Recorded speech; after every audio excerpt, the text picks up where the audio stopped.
Imran Khan, Prime Minister of the Islamic Republic of Pakistan, for his keynote address.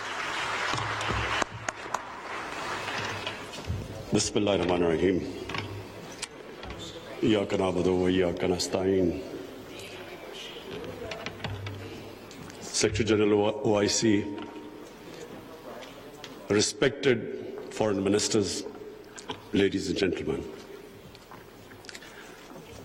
First of all, let me welcome all of you to Pakistan.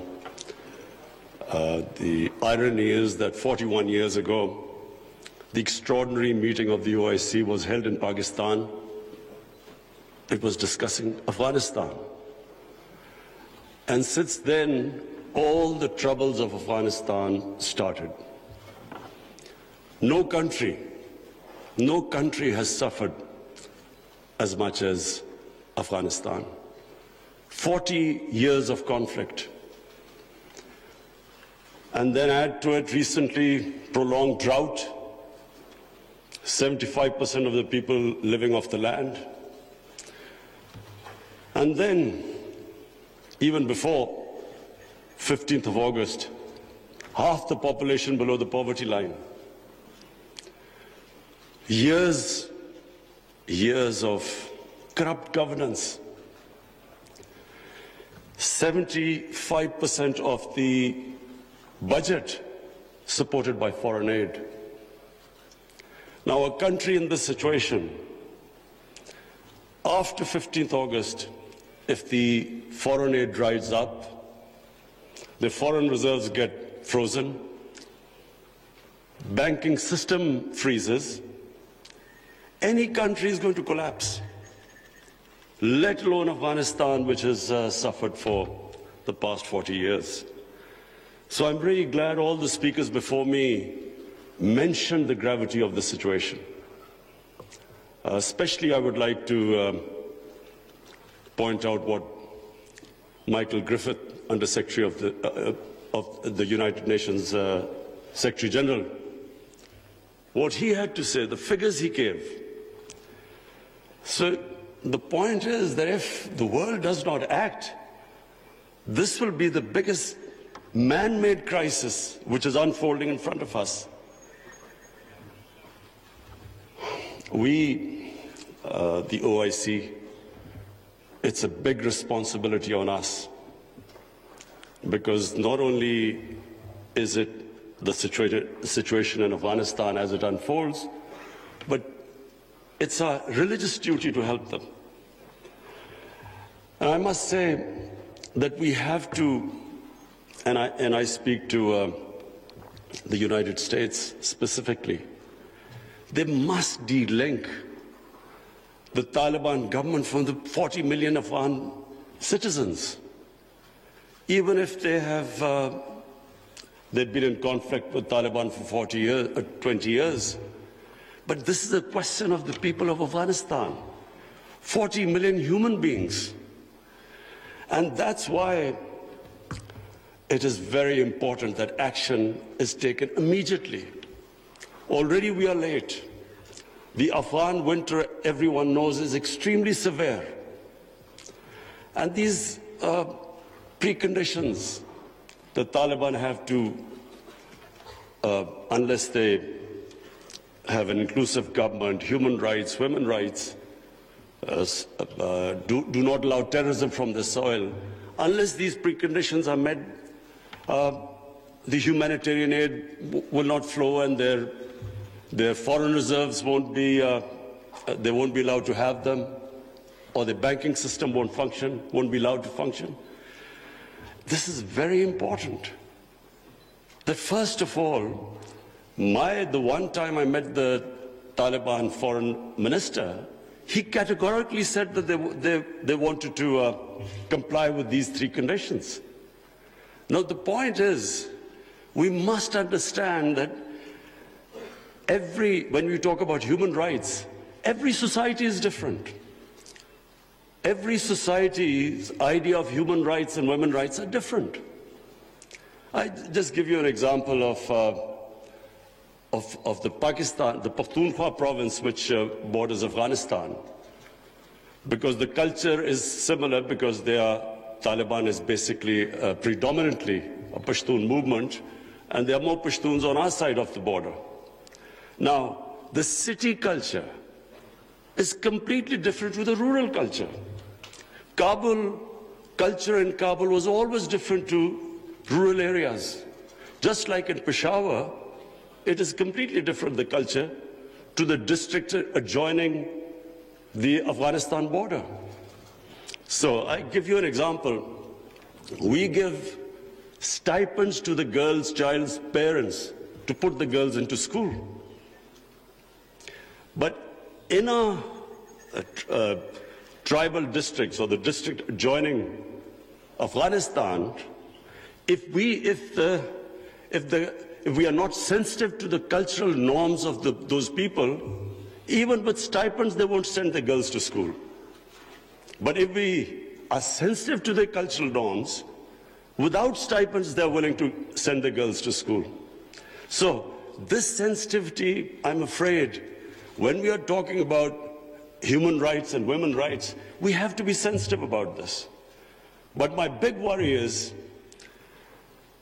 that unless action is taken immediately, and I mean immediately, because we've been saying this for now 2-3 months, unless action is taken immediately, Afghanistan is heading for chaos. Any government, when it can't pay its salaries of its public servants, hospital, doctors, nurses, any government is going to collapse. But chaos suits no one. It certainly does not suit the United States. Because what if there's chaos there, and chaos means the inability, if the Afghan government does not have the ability to fight terrorism. And we know ISIL is now a threat. It has been a threat. We have had attacks from Afghan border, from ISIL into Pakistan. So the only way you can control what is, and ISIL is capable of international terrorism. And the only reason you can deal with it is if there's a stable Afghan government. And same with Pakistan. Our worry is, and remember, Pakistan lost 80,000 people. We were the biggest collateral damage of the Afghan war. Our economy was shattered. Over $100 billion lost to the economy. 3.5 million people internally displaced. Well, the last thing we want is chaos in Afghanistan, more refugees. We already have over 3 billion Afghan refugees. To date, we have 234,000 Afghans who've overstayed their visa because their situation in Afghanistan means they can't go back. And remember, this is a country, like most developing countries, who are suffering from the fallout of the coronavirus. COVID-19, we're all suffering from the impact it has had on world economies. So we are in no position to deal with this, another influx of refugees and terrorism. So my request to the international community, to the United States specifically, I know the Europeans are extremely sensitive. They understand the situation. There's a refugee problem not just in Europe, all over the world. So everyone knows that this chaos will lead not just countries like Pakistan and Iran. Other countries will also eventually have refugee problems. But in much richer countries, you have 2,000-3,000 refugees, and there's an issue. The far-right parties raise this issue about refugees. But we poor countries, who are struggling, whose economy is just about getting on their feet, how do we cope with hundreds and thousands of refugees? So it is in no one's interest that there's chaos in Afghanistan. And that's why I was very impressed by the Islamic Development Bank's suggestions of immediate, medium and long-term ways of helping the people of Afghanistan, or making the economy sustainable. I would look forward to the foreign ministers that you will come up with a roadmap by the end of this evening, and that roadmap not only should be pushed by the OIC, by the United Nations, by the European Union, and by, of course, the United States, because, as I repeat, chaos in Afghanistan suits no one. And finally, because I have this platform of the OIC foreign ministers, I would just raise two more points. One is Palestine and Kashmir. The people of Palestine and Kashmir look to us. They want to see a unified response from us about their human rights, about their democratic rights, rights which United Nations Security Council resolutions have given them, and unfortunately not implemented. We should, on every forum, raise our voices and a unified stance. And lastly, I want to talk about Islamophobia. Unfortunately, the refugee crisis in Western countries has exacerbated Islamophobia. Islamophobia really started reaching a dangerous levels after 9/11, when terrorism and Islam were connected, when terms like radical Islam came. They connected somehow. Islam was responsible for terrorism and radicalization. So this connection has made life difficult for people living in Western countries, Muslims living in Western countries. The man in the street in the West cannot distinguish between what is a moderate Muslim and what is a radical Muslim. So you have stuff like in New Zealand, a man walks into a mosque and shoots 50 people. It's because this term, radical Islam, Islamic terrorism, they have to be delinked. And secondly, the reason for Islamophobia is people in the West do not understand when our Prophet Muhammad sallallahu alaihi wasallam is mocked or ridiculed or insulted. They can't understand the reaction amongst the Muslims because their attitude to religion is different to ours. So it's very important for the OIC to play its part in explaining to the Western world on forums like European Union, United Nations, their think tanks, making them understand, rather than this gap growing between Muslims and non-Muslims because of inability to understand Islam.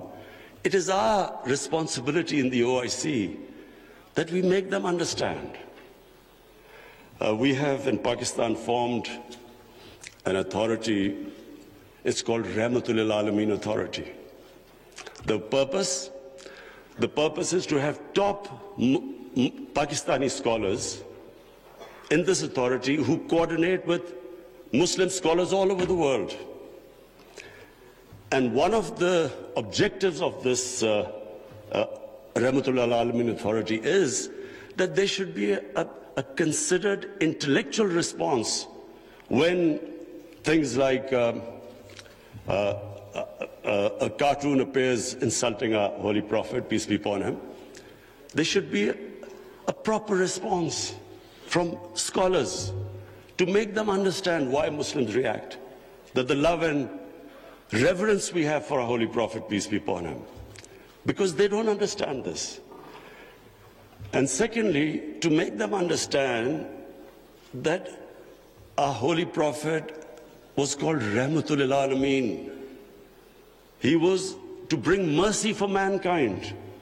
He was not called Rahmatul Muslimeen. He was not just for Muslims. Just like our God, Allah, is God of all human beings. So our Prophet united human beings. His whole message was of love. But this is not, the people in the West do not understand this. There is so much propaganda against Islam. And unfortunately, we do not have a coherent and an intellectual, scholarly response to this. So one objective of this authority is to in coordination with all the Muslim scholars, we will respond, and we would like the OIC Secretary General also to know about this response. We will consult you. And whenever anything happens, there should be a proper response to that. But secondly, it's also for my own country, because we feel that we can raise the morality and the ethics of our society by making people understand the seerat of the Prophet, his teachings, to raise the ethical standards in our country, and at the same time unite our people. Because unfortunately, religion is used by elements in our society to divide people, spread hatred. The whole idea is to unite human beings under the teachings of our Prophet.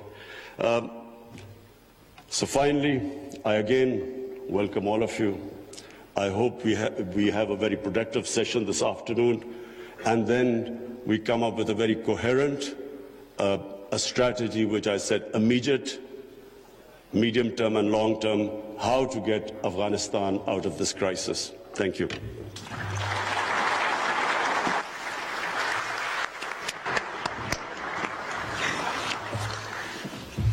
Thank you very much, Prime Minister, for your gracious presence and words of wisdom.